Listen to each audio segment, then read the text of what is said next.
शार्दुल की सौतेली बहन सोहनी बहुत गुस्से में थी और आज उसकी शिकार शिजा थी। शिजा को गालियां देकर जब उसका मन नहीं भरा तो उसने शिजा को एक झन्नाटेदार थप्पड़ रसीद करने के बाद उसे जोर से लात मारी और फिर अपनी पिशाची ताकत लगाकर उसकी बाहां इतनी जोर से मरोड़ी कि शिजा को लगा कि उसका अंत नजदीक ही है। इसी वक्त शार्दुल ने आकर उसे टोका। गुस्से के कारण सोहनी ने शिजा की बाहों को पूरी ताकत से दूसरी ओर घुमाया। शिजा के चेहरे पर दर्द की लकीरें खिंच गईं और आंखों में आंसू भर आए। ये सब देखकर शार्दुल ने अपने खान सामे की ओर देखा जो चुपचाप खड़ा था। शार्दुल ने अपने हाथ में थामा हुआ कागज दयाल को सौंप दिया। दयाल, जाओ और इसे जल्द से जल्द सिरमौर में राजा जगत प्रकाश जी को देकर आओ।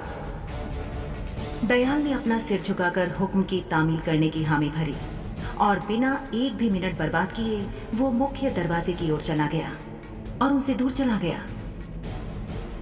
उसके मालिक शार्दुल शाह के हुक्म से बढ़कर उसके लिए और कुछ भी नहीं था।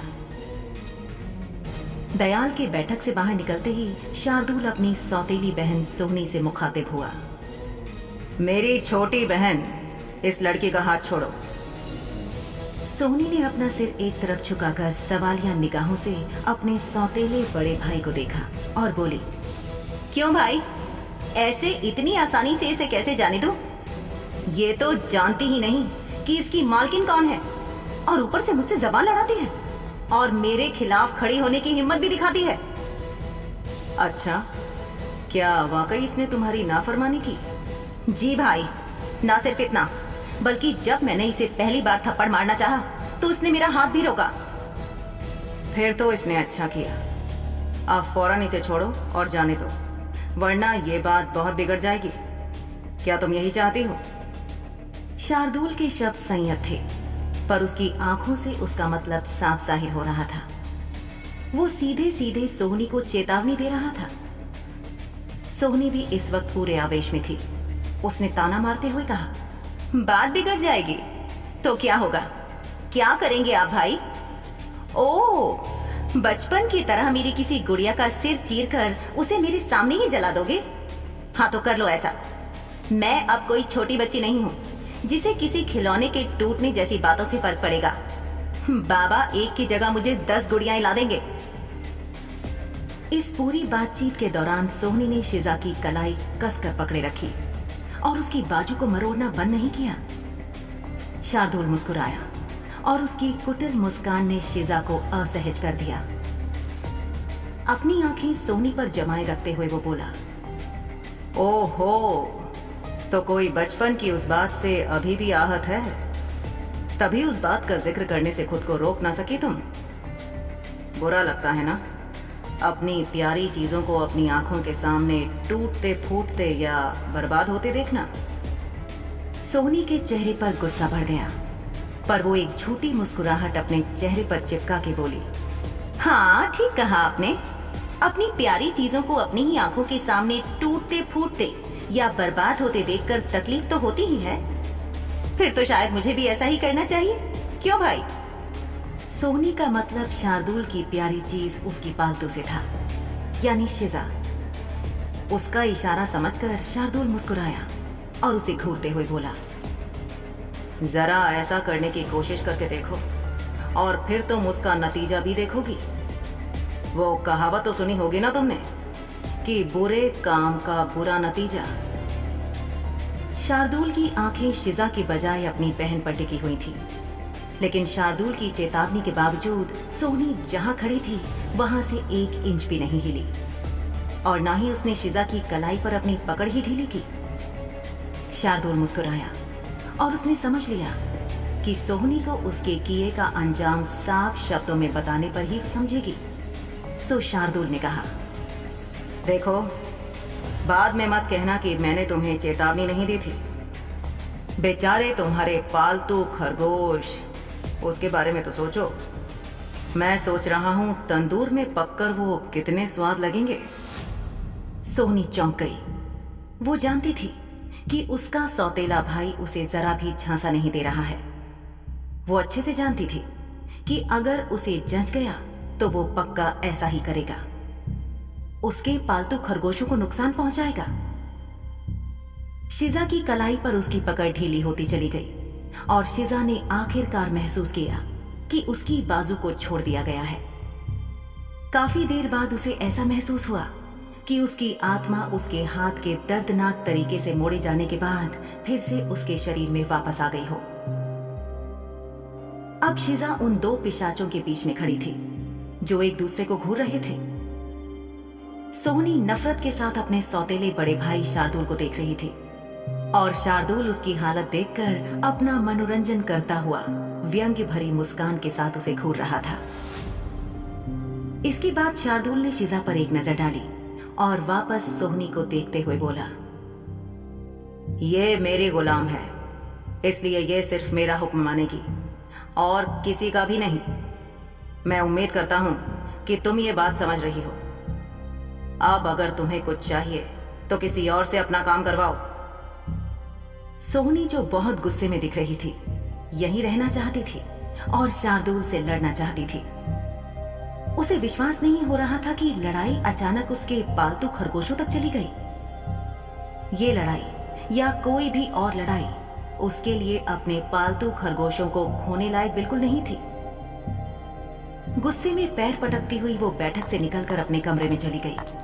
शार्दुल ने अपनी सौतेली बहन के वहां से जाने को किसी तूफान के गुजर जाने की तरह लिया।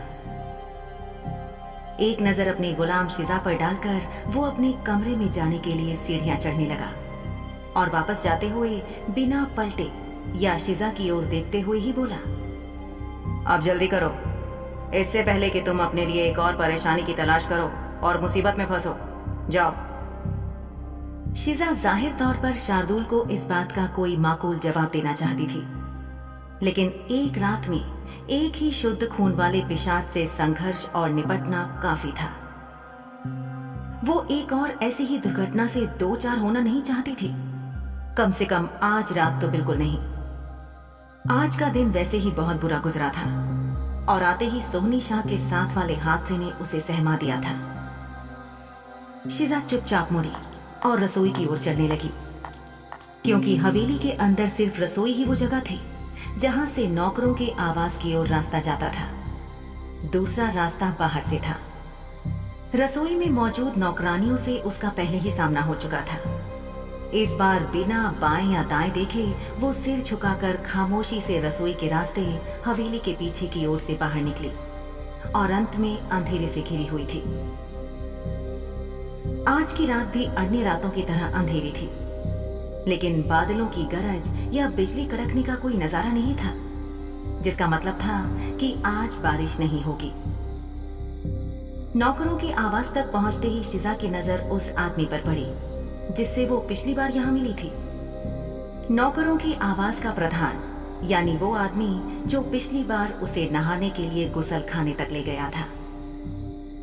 शिजा को पहचान कर वो आदमी अपना परिचय देते हुए बोला, लड़की तुम अजीब हो, किसी प्रेत की तरह प्रकट होती हो और फिर से गायब हो जाती हो।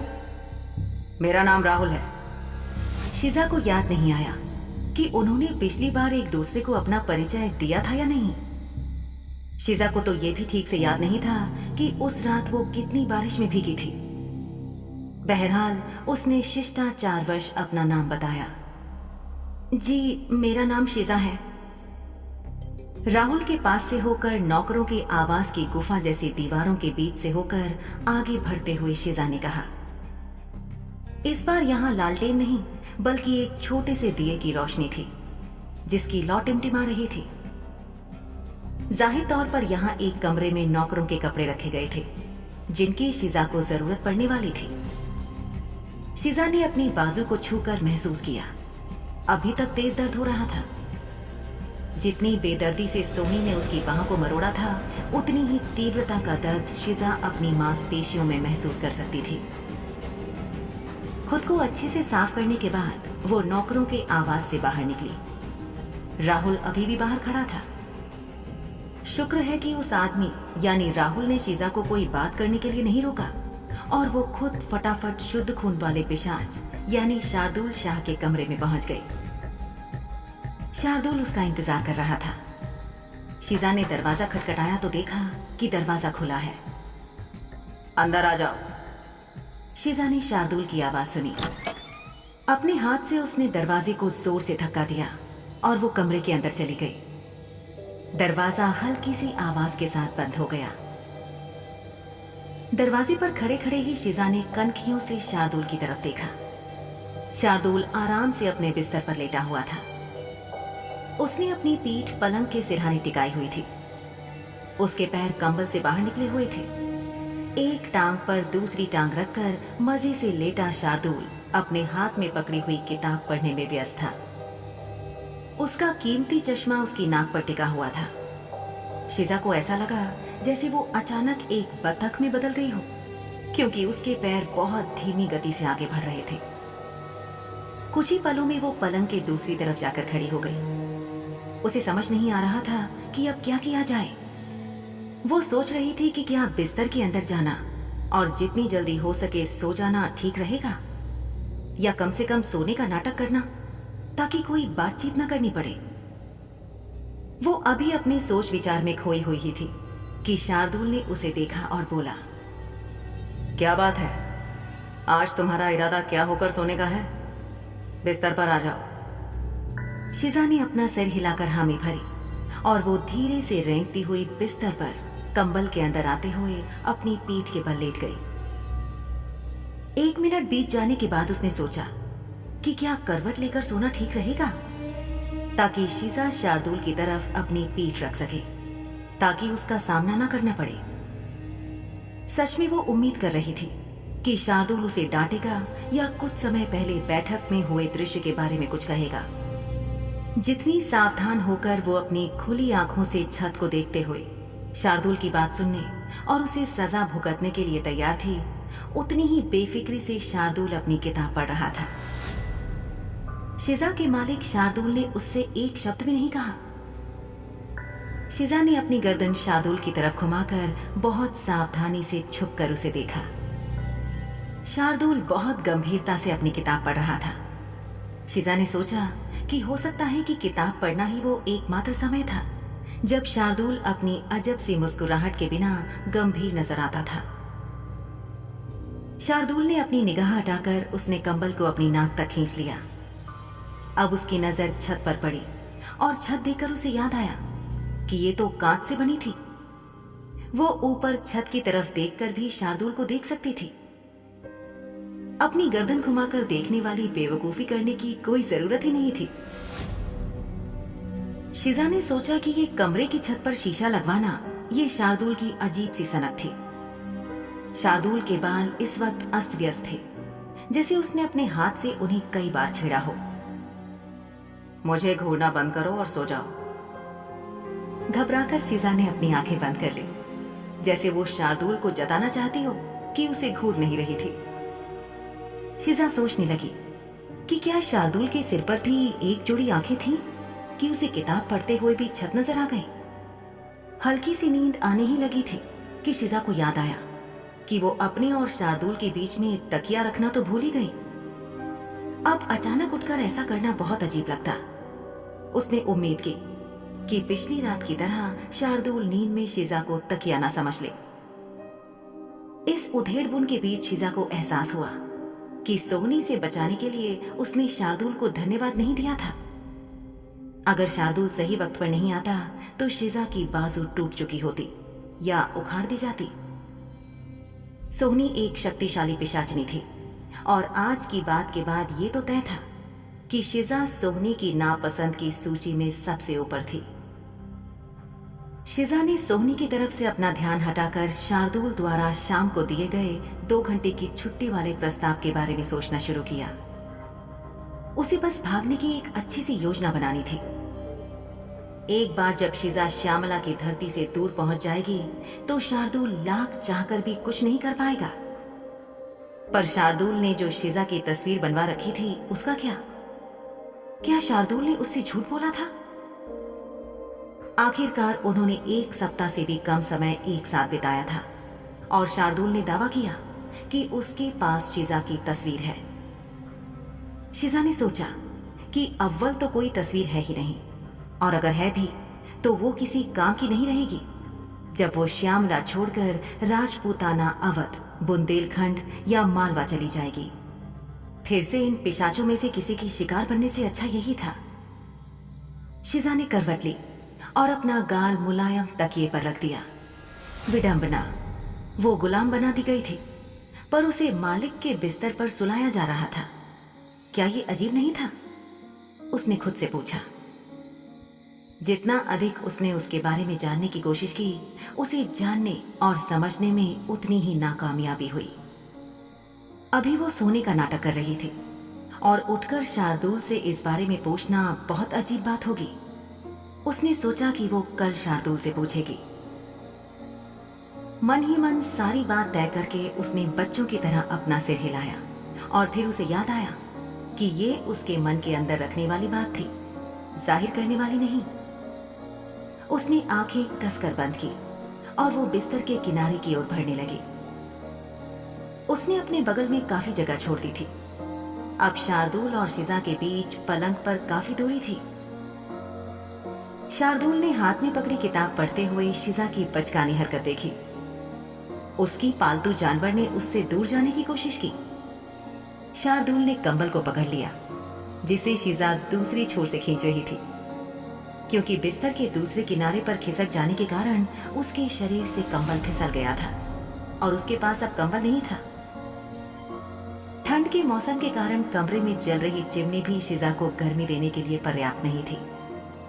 उसने कंबल को अपनी तरफ खींचने की कोशिश की, लेकिन कंबल उसके पास नहीं आया। इसकी बजाय ऐसा लग रहा था कि अचानक ये छोटा हो गया था। शिजा ने थोड़ा और जोर से खींचा, लेकिन कंबल टस से मस नहीं हुआ, जिससे उसे संदेह हुआ। वो कंबल के साथ रस्साकशी कर ही रही थी कि शार्दुल ने कहा, ऐसा लगता है कि तुम्हें कंबल की जरूरत नहीं है। तुम जिस तरह खिसक कर कंबल से बाहर गई हो, मुझे लगता है कि तुम बिना कंबल के भी ठीक रहोगी रात भर। ओहो, तो इसको पता चल गया, शिजा ने बहुत धीरे से खुद से कहा और पलटी। छत के आईने के जरिए उसकी आंखें शार्दुल की आंखों से मिली। शार्दुल ने बिना किसी भाव के उसे ऐसे देखा जैसे शिजा भी कोई किताब हो।